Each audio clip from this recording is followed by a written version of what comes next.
And hello, friends, and welcome to Chapters here on Armstrong Television. Chapters is the television show that profiles authors, editors, and publishers in West Virginia, Ohio, and Kentucky. I'm Eliot Parker, and it's great to have you with us. One of the region's biggest book festivals is back for 2015, and that's the subject of our program here today. That is the West Virginia Book Festival, which will be held at the Charleston Civic Center coming up on October 23rd and 24th of 2015. And here to talk about it today is two of the organizers and event planners of the West Virginia Book Festival. We're pleased to have Terry Wooten with us here, as well as Toni Blessing. And ladies, welcome to Chapters. It's so nice to have you here with us today. Thank you. Thank you. We're glad to be here. So, Terry, let me start with you first. Tell us a little bit about just exactly what is the West Virginia Book Festival. It's a celebration of authors and writing and all things book related in the state. And this has been an event that has been created with several partnerships. Who are some of the people that work with you all to help bring this festival together? Our charter presenters are the Kanawha County Public Library, the foundation at the library, the Charleston newspapers, which is the Charleston Gazette and the Charleston Daily Mail, and the West Virginia Humanities Council. And how did all of those people come together in terms of working with you all on this? Have these been long-standing relationships that you've had, or is this something that you all have to reach out to these people every year when it comes time for the book festival? These are the partners that have been with us since the beginning, and representatives from each of those groups, they're part of the steering committee, and we meet year-round to plan the festival. Okay. And this festival started in 2001, and I know that for some people who attended this event pretty religiously from 2001 up until present, there was a gap for a couple of years where the book festival did not happen. Can you tell us a little bit about what happened there and how the book festival was able to get back on track and be offered again this year?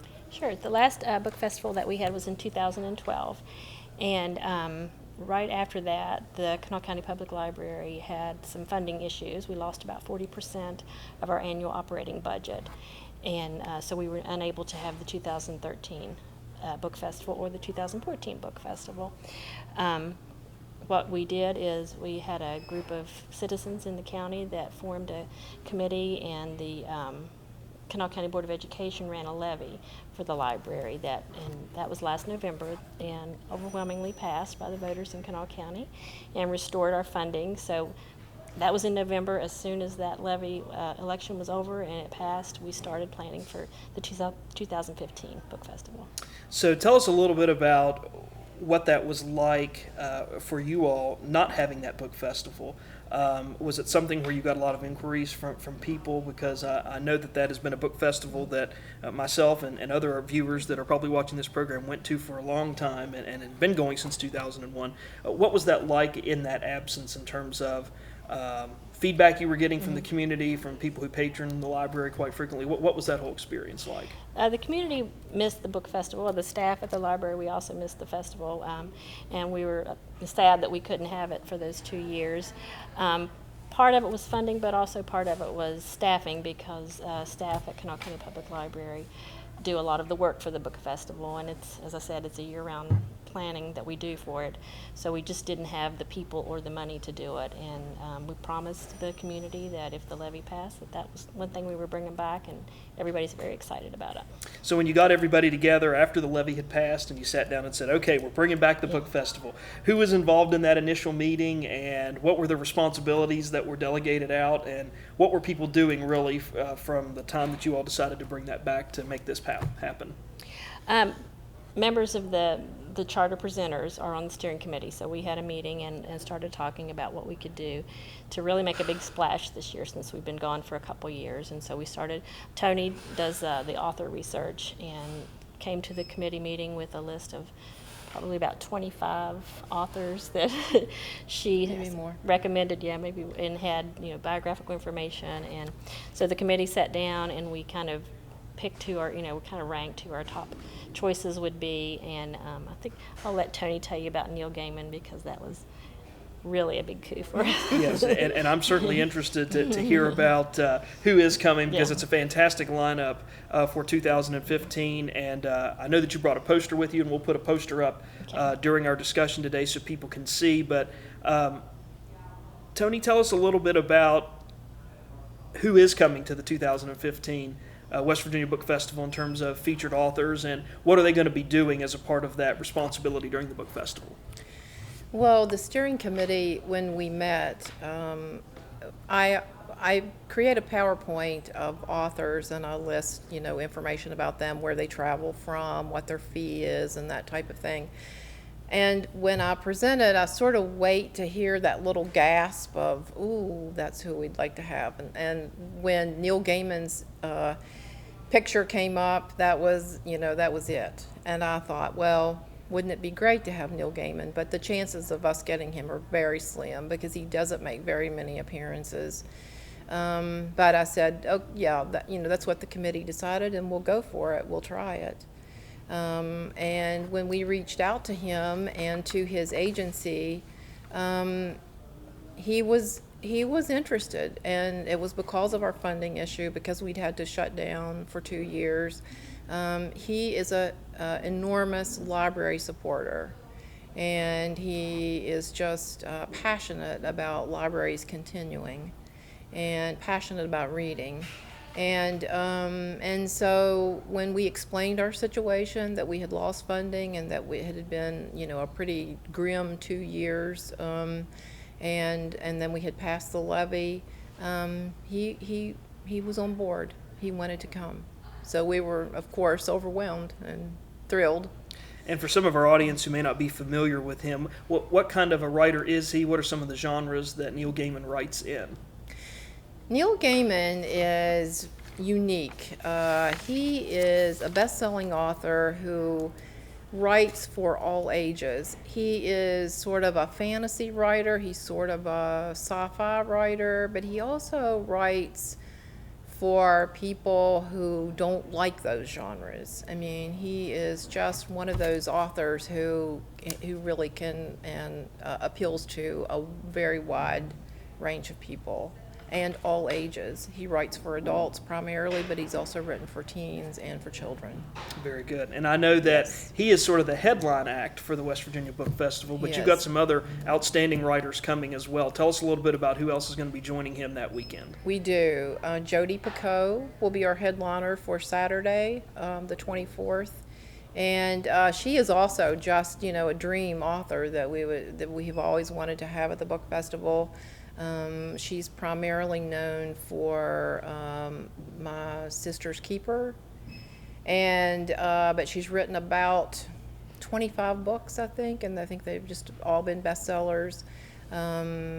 She writes a lot of women's fiction, but she writes about contemporary issues. Like one of her books is called 19 Minutes, and it's about a school shooting and what happens to the family. The families of the victims and also of the shooter. She's very prolific, and she's very much a people person, and she wants to meet with her fans. So we're just thrilled to have her too. Great. And I know that two other authors are also going to be there, Jeff Sharara and Jacqueline Woodson. Tell us a little bit about them. Yes, they are the two others that we're really thrilled to have. Jeff Shara was, his father, Michael, wrote The Killer Angels, which is, probably the best-selling book about the Civil War. It was turned into a movie called Gettysburg. And then unfortunately, Michael passed away, and Jeff took over Michael's estate. When they started a search to write a sequel to The Killer Angels. And they had a hard time finding someone, and then Jeff said, I'll give it a try, let me try it. And he's been a best-selling author ever since. He writes primarily American history, and all of his books go straight to the bestseller list. Great. And tell us a little bit about Jacqueline Woodson. That may be a name that some folks don't recognize right off the bat, but I know she's a very accomplished writer as well. Absolutely. Jacqueline Woodson is a young, up-and-coming writer, but she has really hit the big time just in the past couple of years. She, in 2014, she won the National Book Award for Young People's Literature for her book Brown Girl Dreaming, which is a memoir written as a poem. It's about her life. And she has written about 30 other books. She writes primarily for children and teens. And then just in the past month, she was named the Young People's Poet Laureate for the United States. So we're just really very much looking forward to meeting her and to having her at the festival. One of the unique features about the festival that I've found over the last few years is there's always a little bit of West Virginia flavor in there in terms of authors, in terms of presenters, and I know you have two very exceptional West Virginia connected writers that are going to be there as well, Fran Simone and Kat Plesko, who've both been on our chapters program talking about writing in their books. Tell us a little bit about how they got involved with the book festival and how they were selected. We get a lot of requests at the library for writing workshops, and so we knew that that's something we wanted to bring to the festival. And so on Friday, the 23rd, we will have two workshops. One in the morning will be led by Fran Simone and Kat Plesko, and it will be about writing memoirs, and they are experts in that. They both have published memoirs. And in the afternoon, we have Jane Friedman coming, and Jane Friedman is a nationally known author who is an expert in self-publishing and in author promotion. She helps authors promote their books and sometimes find publishers. Self-publishing is huge now, and we get a lot of requests for information about that.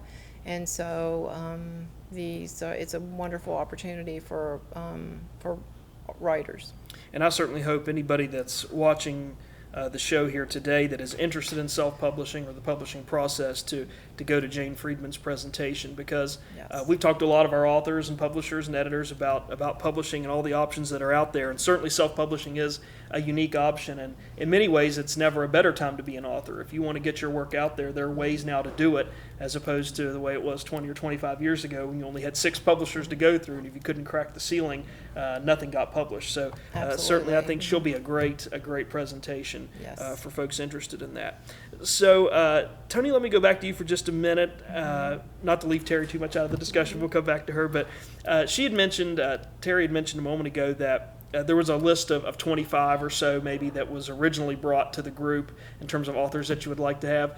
How did you come up with that list of 25, and did you find that maybe there were some authors you wanted to have who said, no, I just can't do it, or I can't make it that weekend, or it's just not feasible for me? Or did anybody turn you down in that process when you were thinking about? We did have one person turn us down, and I don't want to mention his name because he is a best-selling author, and maybe next year he'll be here. But it's certainly not unusual to be turned down, but this year we only just had one. We look at who's available. The publishers, the big 5 publishers, have speakers bureaus, and if an author is willing to come to groups or comes to festivals and speak, then they'll sign up and be a part of that.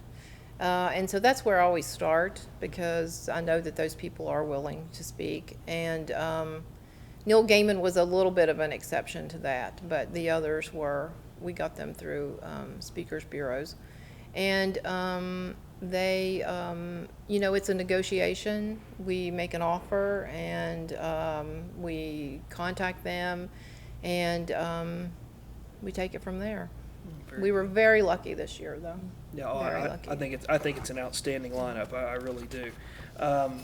Terry, let me go back to you for just a few moments to talk more about sort of what's going on behind the scenes with the book festival. You mentioned everybody sort of getting involved and people having roles and responsibilities. As we get closer to the book festival, what are some of the things that will be going on now that you have your lineup set in terms of authors and people have their assigned responsibilities? What will you be doing in the months leading up to the book festival in terms of getting it ready to go? Well, right now we're looking for more sponsors. We, as you can imagine, with a lineup like this, the costs associated with the book festival this year are the most that we've ever had, and the book festival is always free for everyone, so we don't want to have to charge people, so we look for sponsors. This year we have, so far we have the Martha Gaines and Russell Worley Memorial Foundation. Our Friends of the Library group they're also sponsors this year, and we have a new sponsor, West Virginia Public Broadcasting, so they've joined us this year too.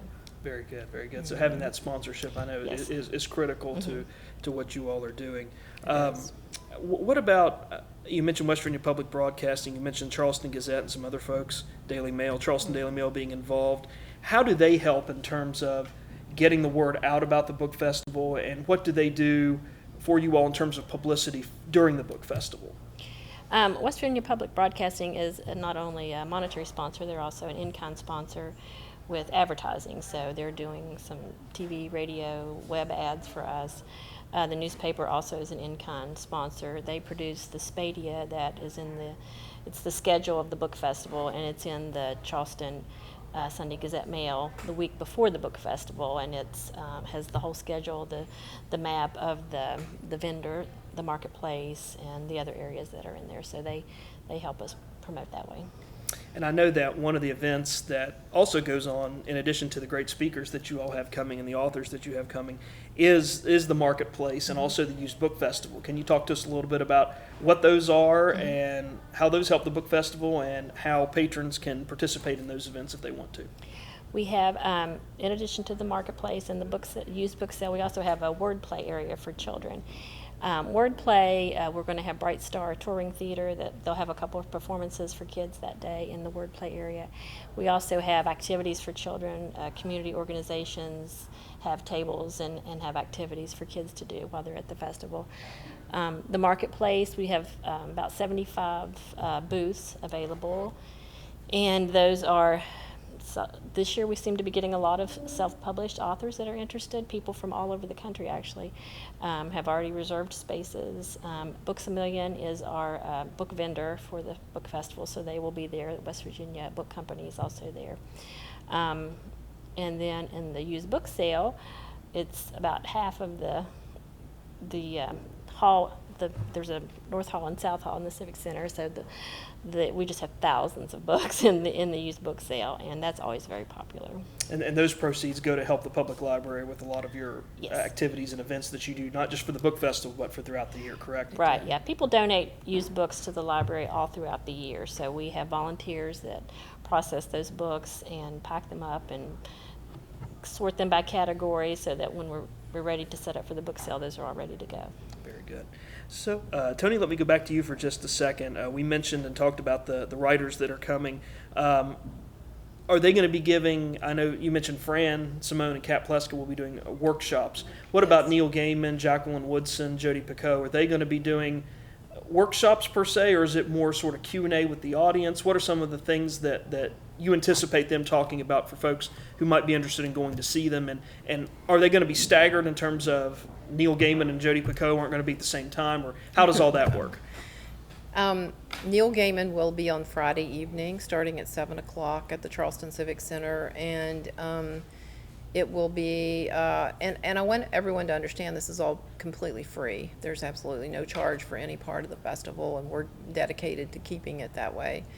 And Gaiman will speak for about 45 minutes or an hour, and then he will have a Q&A. He asks that people ask a question, write it on a 3x5 card, and then he goes through those cards and answers questions. He'll do that from the stage.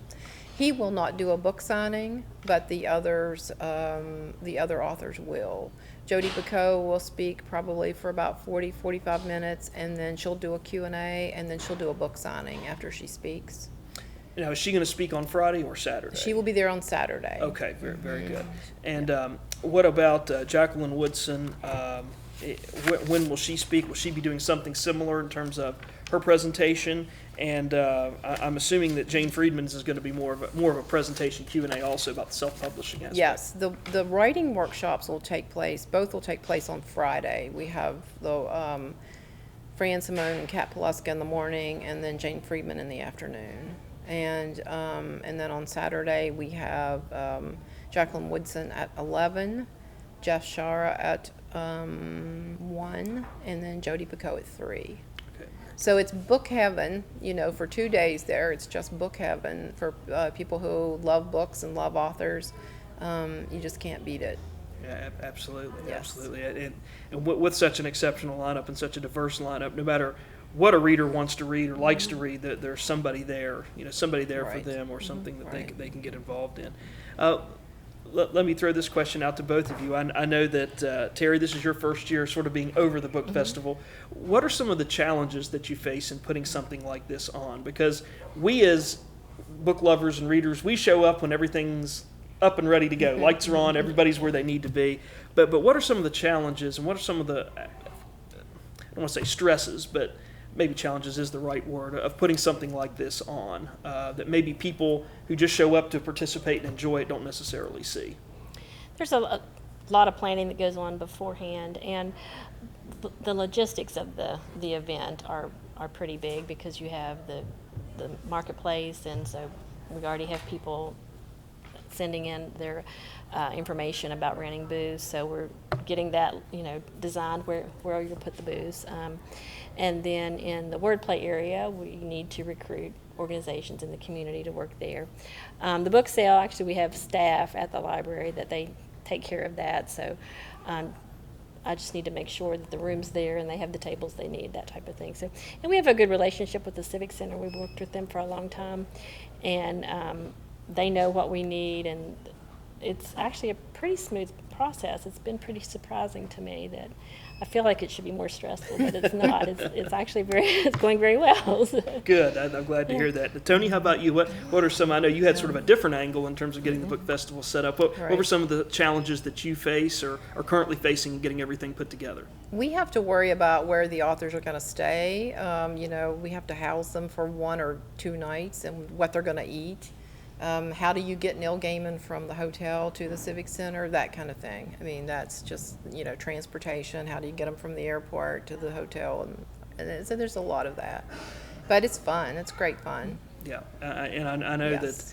that having talked with a lot of you over the years that have worked on this festival, how much pride you all take in, and how much you do really enjoy it. Yes. And anybody that goes and interacts with any of the volunteers, the staff of the library, can see that just in how much you all enjoy that. I wanted to ask you also about Sunday. I know in the past the event stretched into Sunday. This year it's going to be on Friday and Saturday only. What happened in terms of cutting the Sunday day out? Was it a cost issue, or did you just find that Friday and Saturday was enough time, or how did you all decide, or when was it decided to cut the Sunday day off? It's still a 2-day event. We actually just switched the days. In the past, Sunday afternoons were kind of slow, and so we thought we would try to do Friday and Saturday instead of Saturday and Sunday, add the writing workshops and the self-publishing workshop on Friday, open the marketplace on Friday and Saturday, and then just have the used book sale on Saturday. But we didn't really cut a day out. We just switched the days that we're doing it. Okay, very good. So in our final moments, ladies, if anyone is interested in finding out more information, and again, we've put the poster up on the screen for people to look at, but if anyone is interested in more information about the book festival, or if they are an author and they want to possibly see if there's booth space available, tell us a little bit about the booth space. What is the fee, and how can they find out more information about the book festival?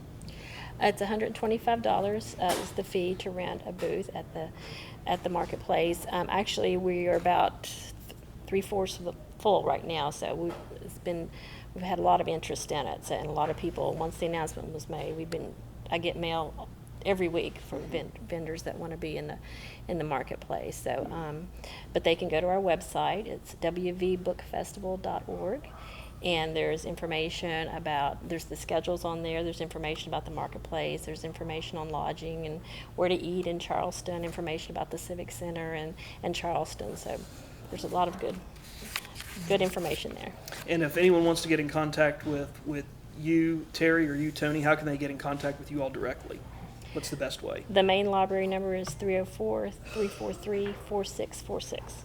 Very good. And they can just ask to speak to one of you? Yes. Fantastic. Yes. Well, it is a pleasure having you all here today. Terry Wooten and Toni Blessing with the West Virginia Book Festival, taking place October 23rd and 24th at the Charleston Civic Center. We appreciate you coming down to talk about the book festival. What an outstanding lineup of authors, and I can't wait, and I know many of our viewers are looking forward to it as well. So thank you for coming, and thank you all for bringing back this tremendous book festival, which is something that we all missed when it was gone, and we're so glad to have it back. But good luck to you, and we look forward to seeing you in October. Thank you. Thank you.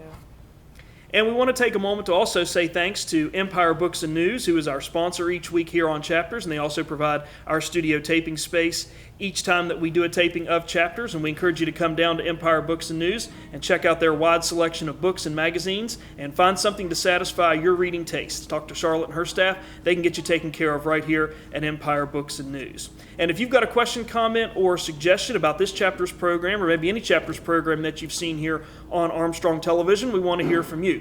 You can send us an email address to the link that pops up right here at the bottom of the screen, lp4@zoominternet.net. We appreciate all the comments and feedback that we do receive. And if you'd like to go back and check out a previous episode of Chapters, we've made that possible through our YouTube channel and our Armstrong One Wire page on YouTube. And that address is also showing up here at the bottom of the screen. It's www.youtube.com/Armstrong One Wire, all one word. From there you can find all the previous episodes of Chapters. And so if you want to go back and see them again, they're all archived for you there at the Armstrong One Wire page on YouTube. And we know many of you have gone back and looked at them again, and we appreciate that so much. So if you haven't checked out an episode that you've wanted to see, or maybe you have forgotten some of the episodes that we've had featured here, you can do that through the Armstrong One Wire page on YouTube. And we've got over 50 episodes of author, publisher, and editor interviews. So we encourage you to check those out.